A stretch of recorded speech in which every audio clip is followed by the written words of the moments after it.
Hi folks, welcome back to another episode of What's the Matter? Liam again this week, and we're happy to welcome back Chris after having a baby. How's the sleep pattern going, mate? Good to be back, pretty tired. Much more tired than I was last time, but grim on toast for you, mate. Welcome back anyway. A couple of talking points since last week. There's obviously the City game, midweek, and the, I don't know whether it's good or bad, against Burnley on Saturday, but we'll start with the City game. Obviously, result kind of speaks for itself, but I think there's a couple of things to talk about first of all. You mentioned it to me in the car on the way here, actually, about Michael Carrick. I don't know why he's not playing Michael Carrick, do you? A lot of people have been saying it's because he doesn't know what his best starting 11 is. He's been playing around. We're now 10 games into the season. Joe said, if you don't know your best starting 11, should you still be the manager, mate? You know what I mean?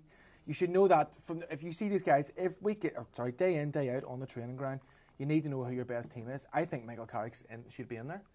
I think he should be too, but certainly going on results, performances. For me, there's no reason why Michael Carrick shouldn't be in the team. I can't understand why he isn't playing. It's funny you should say that, actually. Just going on results and performances, just a couple of stats here. I took this off Sky Sports News 2 days ago. The stats on Michael Carrick are, we have a 100% win record when he plays. We have the most shots on target when he plays. We have the most chances created when he plays. And we concede the least amount of chances, which for me has to scream, take out Fellaini and play Carrick. I think take out Fellaini and play anyone that's available, to be honest, the way things have been going. He's so terrible. Every week I slate Fellaini, and every week he deserves it. He's a fucking terrible, terrible player. Take him out, and definitely, I mean, Michael Carrick should be in there for me. The range of passes that he provides, the support that he provides for the defence, the confidence that he inspires within the team. He just brings everything that we need at the minute in there. I think he needs to just sit in front of that defence and free other people up to go and do the job that they need to be doing to get us scoring goals, because that's what we need at the minute. I think Carrick and Herrera, like you're saying, you're talking about scoring goals. Carrick and Herrera, it's just, I think maybe he doesn't want to play Carrick because he's not really seen defensively. But surely if we can see the least chances, it has to be. That says everything. And I mean, Carrick has added that element to his game. Playing centre back shows you how much of a I think it was more of a case of necessity as opposed to Of course it was, but I mean, what I'm saying is it shows that he has the ability to do that job. Yeah. And Herrera adds things going forward if he's freed up to not have to be so tied to the back four. Just on Herrera, actually, funny you should say that. I know that Sam had mentioned this before on one of the other videos he did over the past week or so, but Herrera for captain? No. Why? Against City, let's just bring it back to the City game. Against City, he was by miles and miles man of the match. He played out of his skin. He brought, what I saw from Herrera against City was he brought the play together. It wasn't just what he could do with the ball, it's what he was doing without the ball. It was almost, dare I say it, Paul Scholes-esque. Agreed, and what he's doing is he's doing a fantastic job, and he's playing out of his skin, and he is driving people forward. Even in his interviews after the matches, he does have that captain element about him.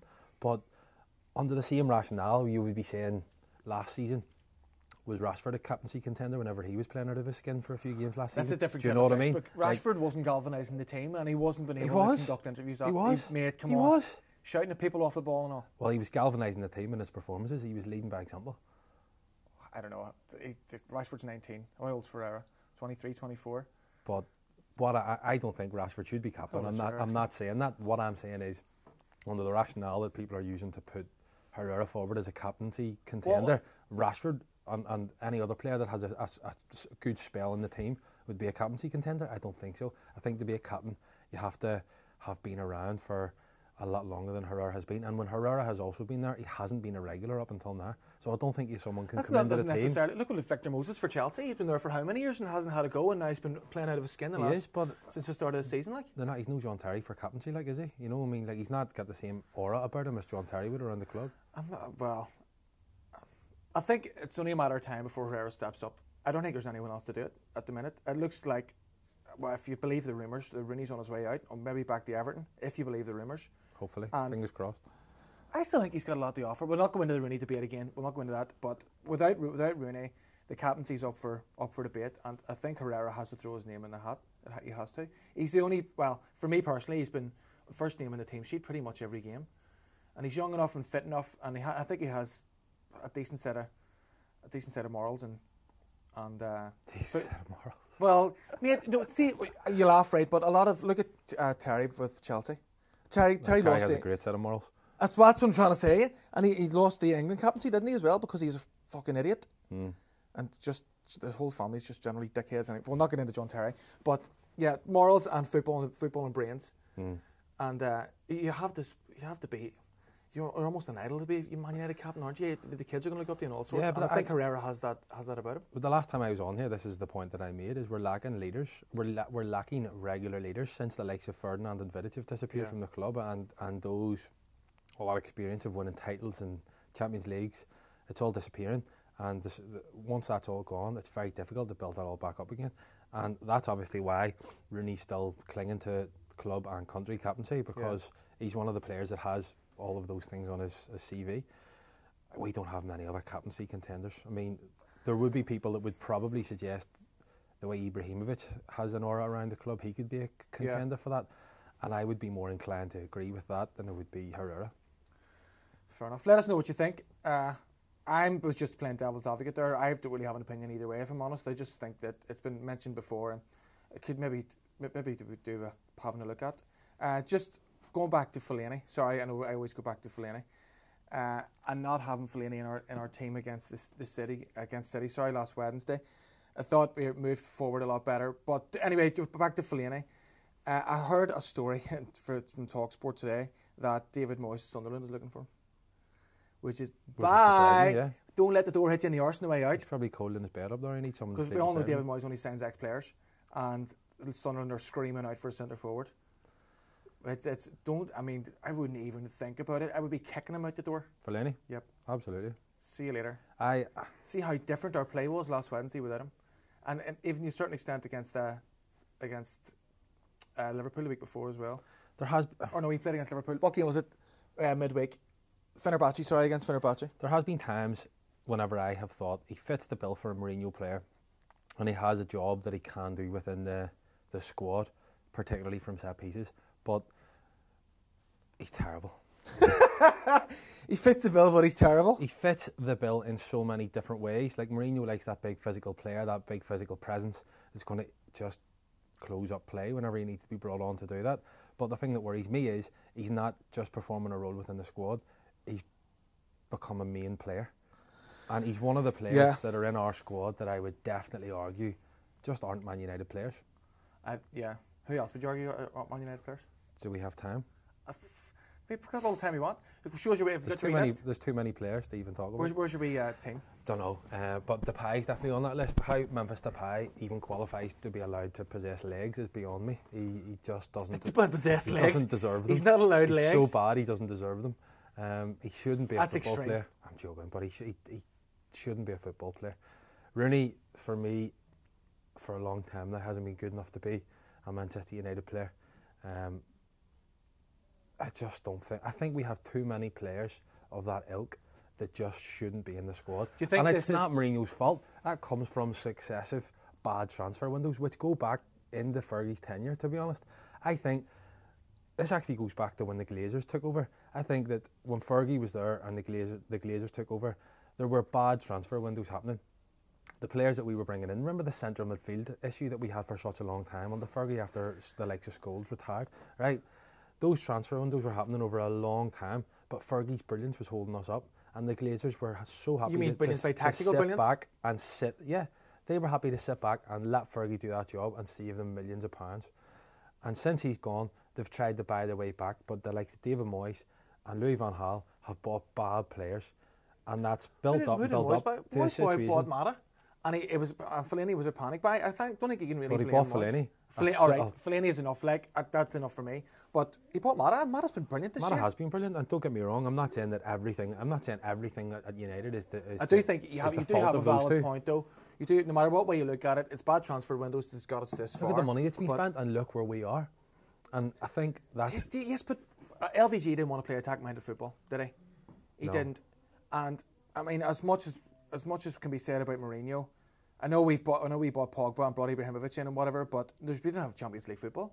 You can't really attract. I mean, for me personally, instead of buying Pogba, I mean, I thought he had a great game on Saturday against Burnley, but for me personally, instead of buying Pogba, I would have spent the money and bought Toni Kroos and got someone of that nature who is a seasoned pro. Where I know Pogba was been arguably the best centre midfielder the last 3 years, but Cruz has been better, World Cup winner, blah, blah, blah, blah, blah. That's what I would have done.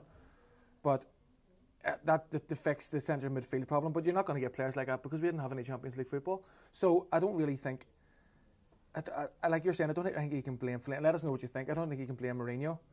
But, I mean, something has to be done. It can't go on like that. The club's identity's just been lost over successive bad management appointments. And I really like Mourinho as a manager. I think he will do a good job. How long he'll stay, I don't know. Hold on, but let me stop you because that's a question towards the end. But we'll move on from there. I'll get your thoughts on that. But I've got to be a bit of progression to go. So the big talking point. This is where the Mourinho thing's going to tie in. The debate from the weekend was Saturday an unfortunate day at the office or a shocking display of high level finishing? Shocking display. Really?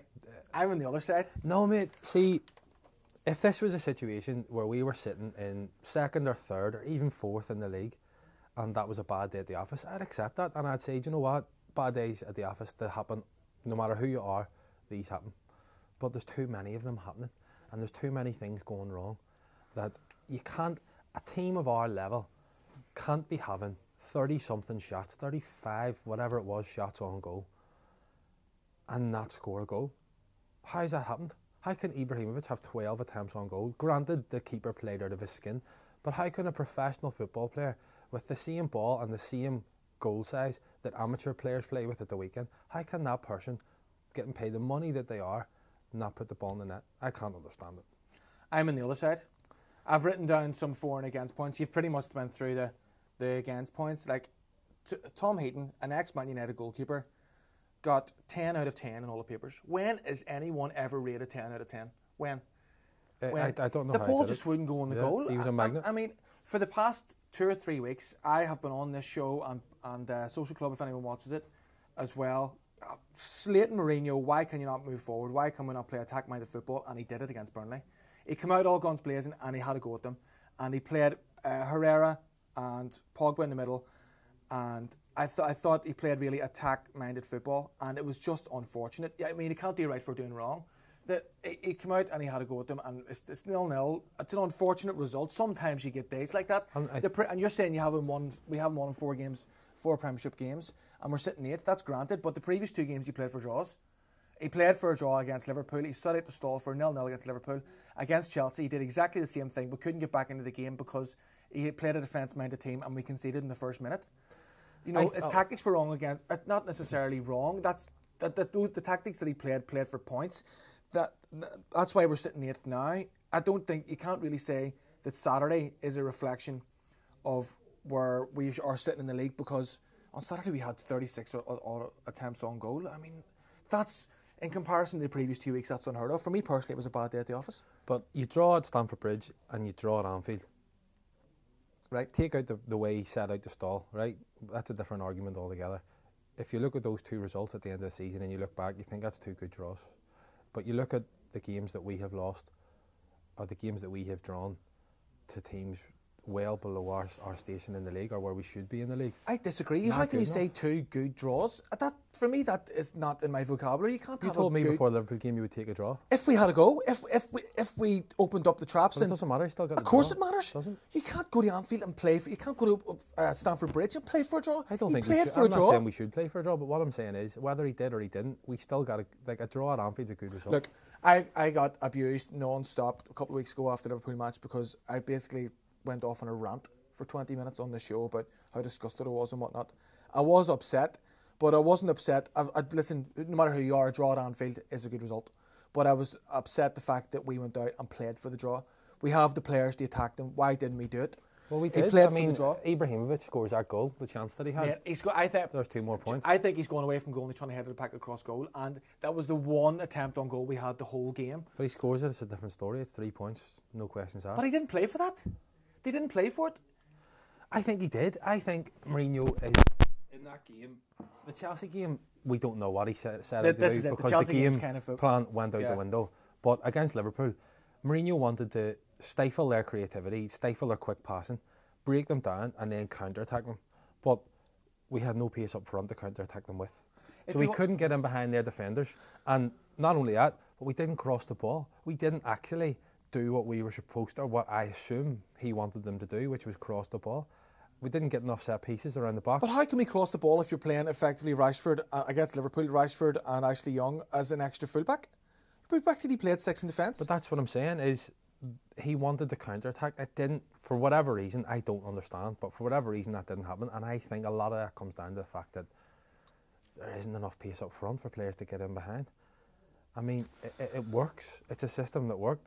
I mean, Ferguson was fantastic at playing counter-attack football. It works if you've got pace, if you've got pacey wingers, pacey front men that are going to get in behind and unlock defences. Ibrahimovic could have worked up front if the crosses that had have been going in more regularly and of a higher standard. But ultimately, he scores that goal. We have 2 more points. And who knows where we could have been. It's a completely different league table then, isn't it? Massively. It is. But I going back to the Burnley game, how have they not scored a goal? Mata, bad finishing, should have scored. Rooney in the last couple of minutes. Rooney should have scored. Ibrahimovic should have scored. Come on, the keeper was putting out saves at any other day of the week. But I'm not talking necessarily just about the saves. I'm talking about other chances. When Rooney put it over the bar off that corner, that was a joke. Yeah, no, I agree. I agree. When Mata had one saved, he should have been scoring. When he hit the post, arguably he should have been scoring. But listen, mate, we don't convert. I don't know any team that converts every single chance that they have. They shouldn't, but they don't. They should be converting some of those chances. So, yes, we played well. Yes, it was a good team performance. Do you not think Herrera gets sent off for nothing as well? He shouldn't have been sent off. And I mean, he slipped into him. The referee should have used a bit of common sense there. And back to what you were saying as well about Mourinho, to jump back into that. In my opinion, he's become a little bit of a laughingstock. Did you see him passing notes to your man running up and down the steps? It was like it's because of who he is. It's for 2 reasons, I think. It's because of who he is and because of his stature and because of what he's done in the game that people want to jump on him whenever they get the opportunity. But also, he kind of invites it on himself intentionally because a lot of the talk is about Mourinho rather than about the fact that we haven't won in 4. So, but now it's, well, for me, from listening to TalkSport and other various different media this afternoon, it's now Mourinho hasn't won in 4. Look at the laughingstock he is. Yeah, I mean, it's now moved on from that. Mourinho's suffering from him becoming a laughingstock from what has happened there, but he's also suffering from United becoming a bit of a laughingstock at the way we've gone about things for the last couple of seasons because we've been throwing money at it and it hasn't been working. Right back to Moyes. I don't necessarily think it hasn't been working. I think people are judging him very quickly. It's 9 games in. I know I went through him for a shortcut over the past couple of weeks, but at no point did I ever think he wasn't the man for the job or he should be sacked. I heard someone on TalkSport this afternoon saying, get rid of him. How mental is that? Like, stupid. Here's £150 million, 9 games, you're sitting 8 to get rid of him. Stupid, like. That's insane. It's still so early 10 games, it's still so early in the season. There's still a lot of points to be won and lost. Leicester won the title last year. Do you know what I mean? That's nuts. Like, and so that brings me on to my final 2 questions. Are we still in the title race? No. Why? How can we be? What are we, 8 points behind? 8 points? But 8 points, mate. 8 points behind 1 team, possibly. 8 points behind 3 teams. You're relying on 3 teams messing up. They've all got to take points off each other. They do. But we have to take points off them, and at the minute, that's not looking likely. I disagree. I think 8 points is a gap. Obviously, I'm not trying to say it's nothing, but at the same time, it can be done. It's not. It's 3 teams. You're relying on 3 teams messing up. Mate, you're 10 games into the season. It's not even a quarter of the season gone. Unless we drastically change, it's not going to happen. Do you not think it's a case of, though, he's now almost found a stride? Like, especially, I think there's been a lot of progression in the last 2 weeks from Liverpool, Chelsea up to Burnley. Yeah, but I don't know. I'm hesitant to believe it, and I'm hesitant to accept it because of the way I'm fed up of the last 3 seasons. And I know it wasn't him, but I don't know what's going on with United, but we've just lost our identity, and we aren't the team that we were, and it's just been dire. To be a United fan for the last 3 seasons has been dire. Even the season when we came 4th, like it's dire. It's dire to be celebrating 4th. I know, yeah, I know. A lot of people have been saying it's not for me anyway. Like a lot of people have been saying transitional period and all the rest of it. We're Man United. You shouldn't have transitional period if you're throwing money at it like that. Well, you shouldn't. If you're throwing money at it like hundreds of million, you shouldn't necessarily have it as much of a transitional period as we've had. Certainly, our transitional period shouldn't have encompassed time out of the Champions League. Our transitional period should have been within the top 4. How many times? But now we've allowed a situation where I think there are at least 4, potentially 5 teams that right now, the way the season has gone in the first 10 games, are better than us, and that includes Everton. I said at the start of the season I fancied Everton top 4. I don't think they'll get top 4. I think why not? I think there are 4 better teams than Everton, and I think there's 5 better teams than us in the first 10 games. But just look at City. City hadn't won in 6 games. Obviously all competitions and then they go and spank West Brom 4-0 at the weekend, and all of a sudden they're title contenders again. Why can we not be doing that? We're Man United. Why can we not be doing that? We've got arguably the greatest manager in the world. Arguably, I'm not saying he is. It's an argument. But we can't. We could do it. There's no reason to suggest that we couldn't go on and win lots of games. But are 3 good teams going to drop that many points? And are we going to? I don't know. I hope so. Are we going to rack up enough points to catch up all 3 of those teams? It's only 8 points. If we're sitting here and we're talking 15 points, 15, 18 points, then that's a different story altogether. But 8 points can be. I mean, look at Christmas. You know, how many games are coming close proximity in Christmas? I hate to sound like the Grim Reaper here when I'm talking, but it's the way and I'm sure a lot of United fans are feeling at the minute after the way things have gone. You started the season looking good and really starting with a bit of hope, and then all of a sudden you've just been dropped right back down to that place that we were last season again. I mean, that's only over a period of 3 games. I'm not saying you're wrong. Again, let us know what you think. I'm not saying that you're wrong in that. That's probably the feeling around the club at the minute, but it's 3 games, mate. I know. I'm not blaming Mourinho. I think Mourinho's going to do a fantastic job. I just think we're so close to the start of his tenure, and we're so close to the start of what needs to happen over the next 3 years anyway, that we're just not where I hoped we were at the start of the season, and it's going to take a bit longer for that to happen. He's going to have to buy some more players. We were talking about this before. What do you reckon we need? Well, I think top of the shopping list should be Seamus Coleman at right back. Yep. Absolutely. As much as we love Valencia, and again, let us know, as much as I love Valencia, he's not a fullback, and there's no cover if he gets injured. I think Seamus Coleman is nail on the head perfect, but will Everton let him go? Because look, they're flying at the minute, aren't they? They are. I don't know if he would want to leave at the moment. I think we need another centre back and a winger. I think we need a left winger. I agree. I really do. As much as I love Rashford, and Lingard's been all right recently, but Martial as well. Lingard's been what? All right. Pains me to say it. It does. He's been okay. He's all right at the weekend. He had a good game last week, against Fenerbahce. He's still not good enough for me. He's still not good enough. We're not going to, but he's a good young player. Shut up. We're not getting back in this conversation. Whoever said he wasn't young, he is young. He's 23. What is it, 23, 24? He's young in terms of... Dickheads corrected us last time. He's young in terms of his contribution to the first team. He's young in his career. He's got a long way to go. Good. He might not come. He might not come to such the level of performance that we need. But right now, based on some of the tubes that are in our team. But winger. So anyway, back to what we were saying. So we need a winger. We need a centre half. We need a right back. And someone Michael Carrick-esque, because Carrick can't play ever. I'm not saying for this year, maybe planning for the next couple of years. I think that's possibly the reason why he's not playing Michael Carrick, because I can't understand why he's not playing him. So all I can think of is there's no longevity in Michael Carrick, because by playing him and solving a problem in the short term, you're creating one in the long term. You're going to have to eventually find someone to replace him. I think we need another striker. Really, I rate Ibrahimovic, but how old is he? And he's not going to play forever, and we don't have anyone else in that mould, the big, ugly centre forward, to hold the ball up, whatever. Pace up front, I think we need someone pacey. Well, why can we not have both? Like Lukaku's got it. Yeah, I'm not saying go by Lukaku, but someone in that kind of, someone in that kind of mould. Absolutely. So you think we'll finish top 4? No. Really? 8 points? We're only 5 points off top 4? We might. I'm not saying that's a write-off, but if you ask me now to predict where we're going to finish, it's 5th or 6th. No way. Well, let us know at home. 3 big questions. What's your opinions on Mourinho? And was the weekend's 0-0 result Mourinho's fault? And was it just a bad day at the office? Is the title race over? And what's your confidence level on finishing top 4? Let us know in the comments below. If you haven't subscribed to the channel already, please do it now. Your banner should be coming across the bottom of the screen. And we'll see you next week for another episode of What's the Matter. Thanks, guys. All the best. Cheers.